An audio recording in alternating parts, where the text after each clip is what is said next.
Halo guys, welcome back again to my channel. Bersama saya Hansen di sini, dan seperti biasanya setiap harinya saya akan buatkan video seputar cryptocurrency. So bagi kalian yang tertarik seputar cryptocurrency, boleh aja langsung bantu saya like dan juga subscribe. Jangan lupa juga untuk hidupkan lonceng notifikasinya supaya kalian gak ketinggalan update terbaru seputar cryptocurrency. Oke, pada hari ini guys, kembali kita akan bahas seputaran Bitcoin, dan seperti biasa kita akan mulai dari coin market cap terlebih dahulu. Pada hari ini secara global market cap crypto berada di angka 1,77 triliun dolar atau turun sekitar 1,07%. Nah, Bitcoin sendiri berada di angka 39.000, Ethereum 2.721, BNB 388, XRP 0,78, Cardano 0,95, Solana 94 dolar, Terra Luna 50 dolar, dan Avalanche ada di urutan ke-10 dengan harga 80,42 dolar. So, per hari ini kita melihat market rata-rata dalam keadaan merah, cuman masih ada sebagian lah beberapa yang hijau gitu ya. Dan top performer hari ini adalah Solana dengan kenaikan 6,66% ke 94,30 dolar. So, itu adalah outlook sementara dari beberapa top coin yang ada. Sekarang kita masuk dulu ke beberapa berita dan data terbaru hari ini. Nah, yang pertama ini adalah salah satu event terpenting minggu ini guys yang perlu kalian perhatikan. Dan di sini disebutkan US President Biden to issue executive order on crypto this week. Oke, walaupun kita tidak dikasih hari spesifiknya kapan, tapi yang kita tahu minggu ini Presiden Amerika Serikat Joe Biden akan memberikan perintah eksekutif untuk para agensi atau agen pemerintahnya. Di sini disebutkan the executive order will direct a wide range of government agencies to study cryptocurrency and central bank digital currency or CBDC and come up with a government-wide strategy to regulate crypto assets, the publication convey. Jadi pada intinya nanti Joe Biden itu akan menyuruh para agen pemerintahnya untuk mempelajari cryptocurrency, oke, dan juga CBDC untuk kemudian melakukan regulasi terhadap crypto dan CBDC tentunya. Jadi ini adalah tentunya hal yang sangat bisa berpengaruh nanti ke sentimen market gitu ya.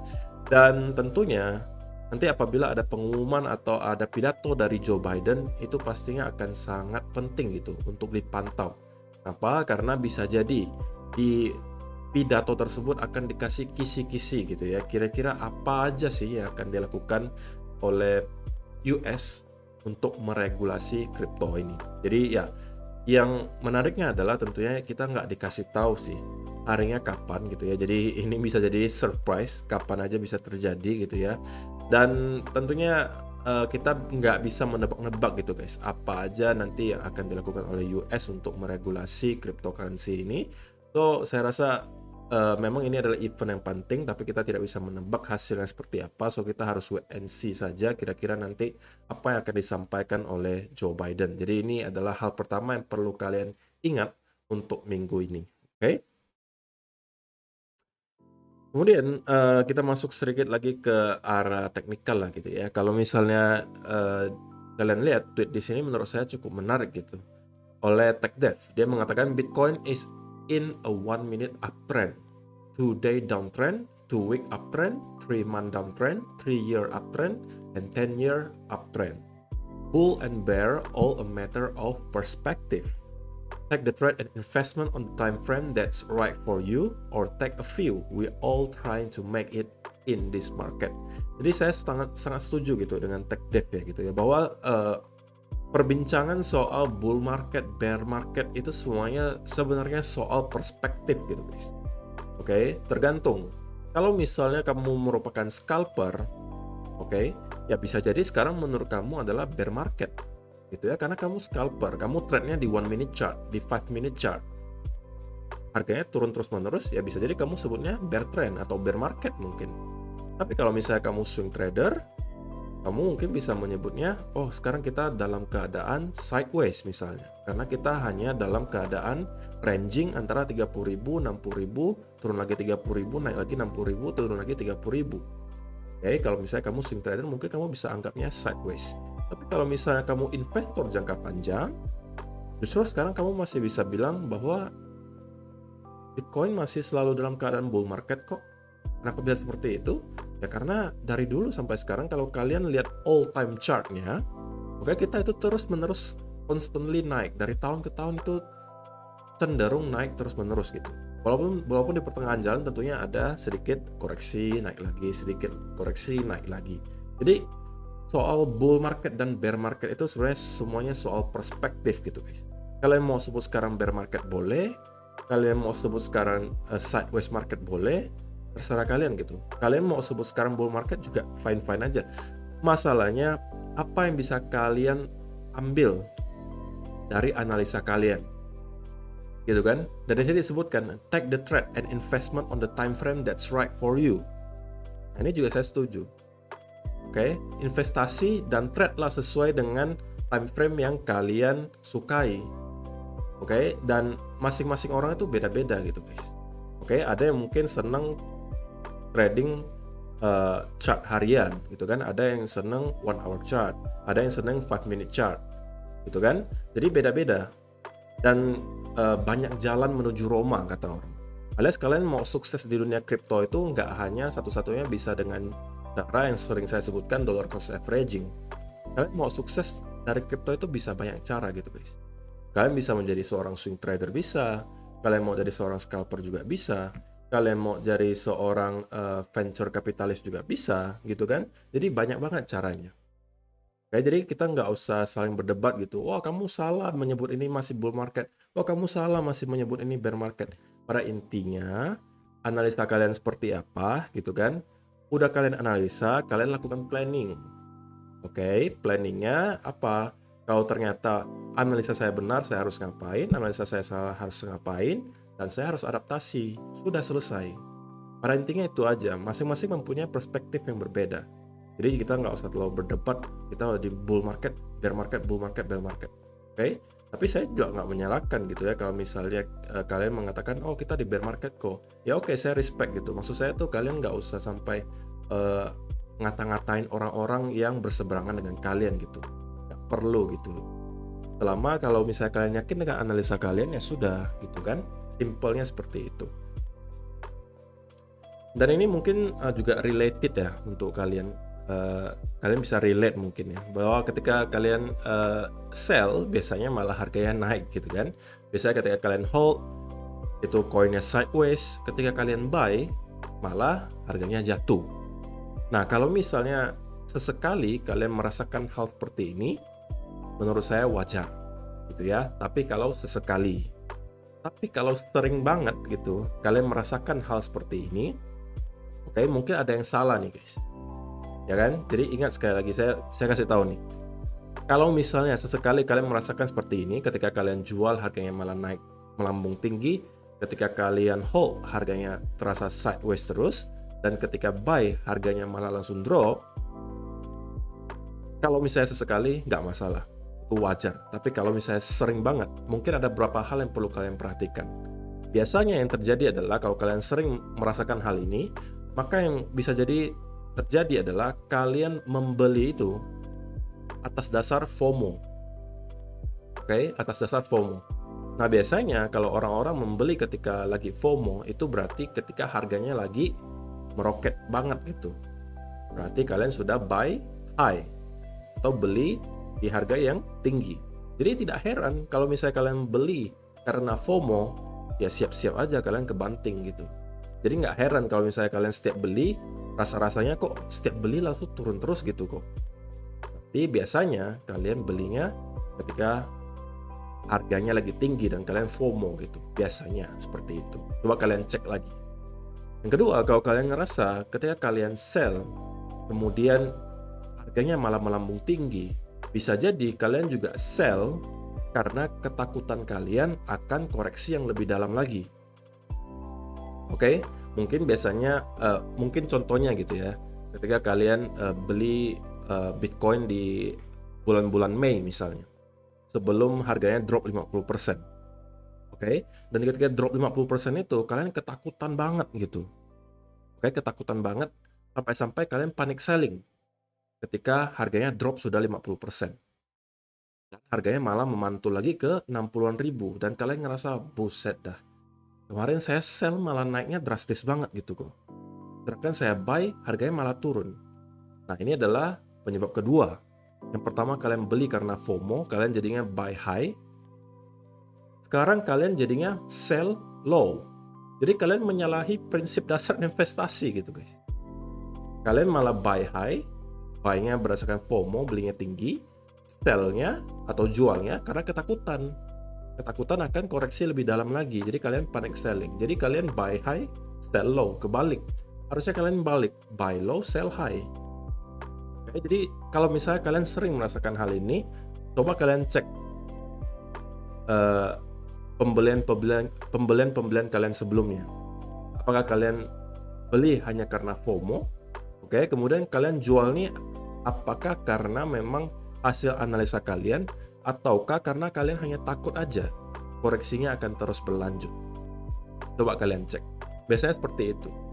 Oke, biasanya kalau misalnya kalian selalu ngerasa buy, ketika buy langsung turun drastis, ketika sell langsung naik banyak, ya udah itu aja. Kalian buy berarti kemungkinan besar kalian buy-nya ketika lagi harganya tinggi, sell-nya ketika harganya lagi rendah banget.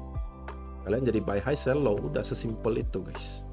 Oke, jadi kalau misalnya kalian related banget dengan ini dan kalian ngerasa kalian sering merasakan hal ini, coba kalian introspeksi diri gitu ya. Apakah ada beberapa hal yang perlu kalian perbaiki dari trading plan kalian? Nah, kalau yang di pertengahan ini, ketika kalian hold malah rasanya kok lama banget, nggak gerak-gerak koinnya, itu biasanya hanya karena kalian nggak sabaran aja gitu. Kalian pengennya itu, seperti yang udah saya sampaikan, kalian pengennya itu belinya hari ini, bulan depan itu naik 2000%, 3000%. Bukan seperti itu caranya guys. Oke? Makanya selalu dikatakan orang-orang yang sukses dan kaya raya dari kripto, itu biasanya adalah orang-orang yang hold jangka panjang. Salah satu syarat agar kalian bisa hold jangka panjang itu apa? Ya, kalian harus sabar gitu guys. Kalau kalian nggak sabaran, kalian pengennya orientasinya jangka pendek, beli hari ini, bulan depan kaya raya, kalian nggak pernah akan kaya raya di kripto. Karena kalian akan selalu menjual terlalu awal. Oke, jadi ingat beberapa poin yang saya sampaikan gitu guys ya. Oke, saya rasa itu aja beberapa data dan berita yang pengen saya sampaikan hari ini untuk kalian. Sekarang kita masuk dulu ke chartnya Bitcoin, dan saya mempunyai beberapa berita baik dan berita buruk untuk kalian gitu ya, alias ada yang bearish, ada juga yang bullish. Sorry guys ya kalau suara saya masih agak beda gitu karena masih belum benar-benar fit. Kita mulai dari 4-hour chart dulu. Nah, mungkin kita mulai dari beberapa hal yang buruk dulu aja lah ya, yang bisa saya lihat hari ini. Yang pertama adalah tentunya kita kembali mampu breakdown dari area major support 40.000 lagi.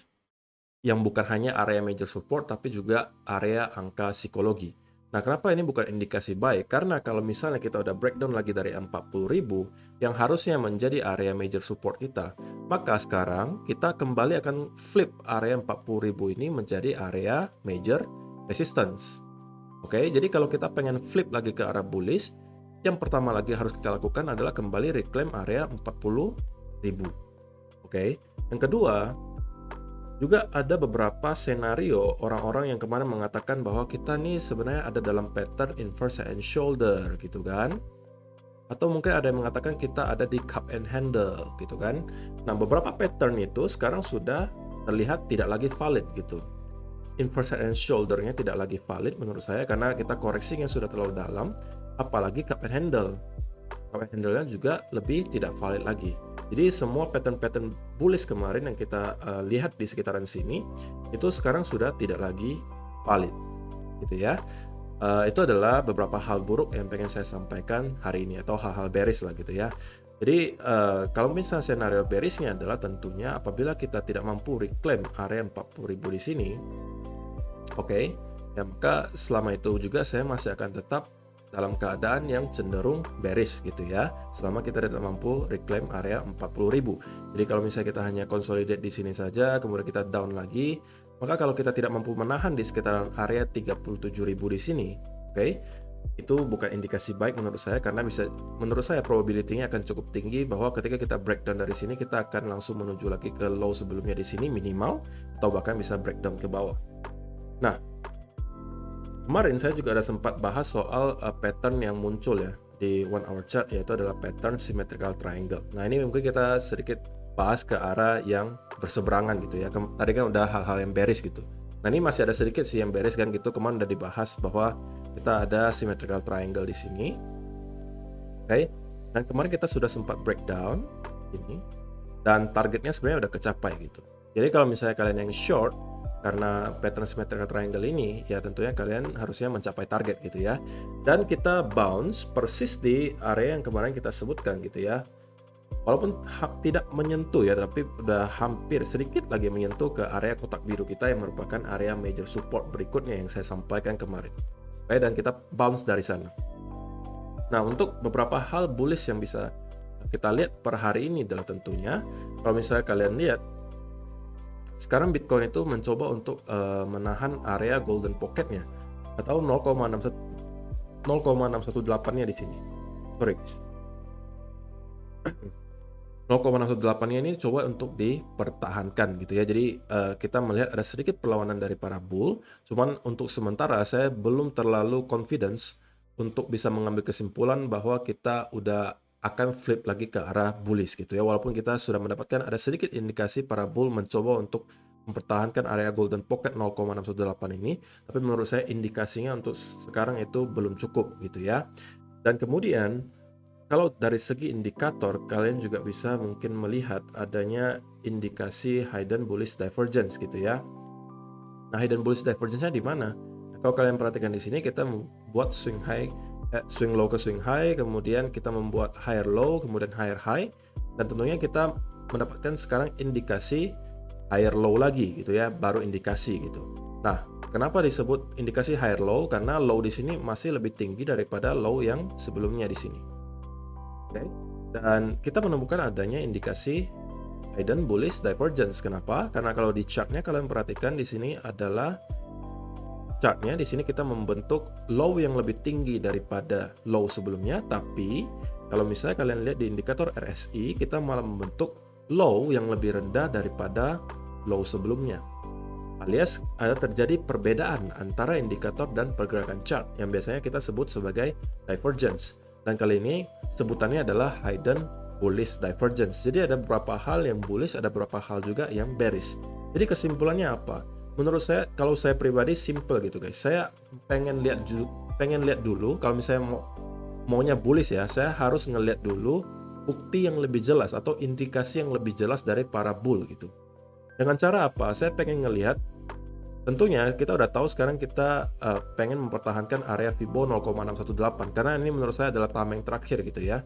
Kalau misalnya 0,618 juga tidak mampu bertahan, maka menurut saya besar kemungkinan kita akan kembali revisit ke area low di sini seperti yang saya sebutkan tadi. Tapi kalau untuk flip lagi ke arah bullish alias kita memang akan bertahan di area 0,618 kemudian untuk break lagi ke atas, maka saya pengen lihat at least gitu ya, Bitcoin itu mampu untuk break lagi atau reclaim lagi area 40.000, kemudian consolidate di atas, dan break ini atau rally di sini saya pengen lihat disertai dengan peningkatan secara volume. Oke, kemudian kita konsolidasi di sini atau membuat pattern continuation, dan kemudian kita mampu break dari area sini. Maka dari sini saya baru kemungkinan akan mengatakan, oh, saya udah mendapati lagi indikasi yang cukup untuk saya bisa mengatakan bahwa kemungkinan atau probability untuk kita kembali mendapatkan leg berikutnya ke atas itu sudah lebih besar. Ingat guys, kita melakukan analisa teknikal itu hanya untuk menaikkan probabilitas kebenaran analisa kita. Oke, bukan untuk memastikan bahwa habis ini akan ke atas atau ke bawah. Itu nggak bisa. Tapi kita hanya bisa mengatakan jika A yang terjadi, maka kemungkinan besar yang terjadi selanjutnya adalah B. Tapi kalau misalnya B yang terjadi, maka kemungkinan besar yang terjadi selanjutnya adalah C. Misalnya seperti itu. Oke, jadi kalau misalnya yang terjadi adalah beberapa indikasi tersebut tadi misalnya terjadi, kita mampu break ke atas 40.000 lagi, kemudian kita consolidate disertai dengan volume, oke, kemudian kita breakout lagi ke atas, maka menurut saya indikasinya cukup bagi saya untuk mengatakan bahwa kita kemungkinan bisa flip lagi ke arah bullish. Tapi selama hal tersebut belum terjadi, maka saya akan cenderung lebih ke arah bearish terlebih dahulu. Oke, dan kalau misalnya kita kembali mampu breakdown lagi dan kita misalnya membuat pattern bearish continuation di sini, baik itu berupa bear flag atau apapun itu, kemudian kita breakdown lagi dari sini, maka ini adalah tanda bagi saya bahwa kemungkinan besar kita bisa kembali revisit ke area low di sini atau bahkan menembus ke bawah area tersebut. Dan kalau itu terjadi, maka next area target supportnya harusnya akan berada di sekitaran area 30.000. Oke, Jadi sesimpel itu ya guys ya. Nggak usah diperibet, kalau saya mah simpel aja seperti itu. Jadi ya itu aja sih saya rasa hari ini guys. Saya rasa videonya juga udah cukup panjang.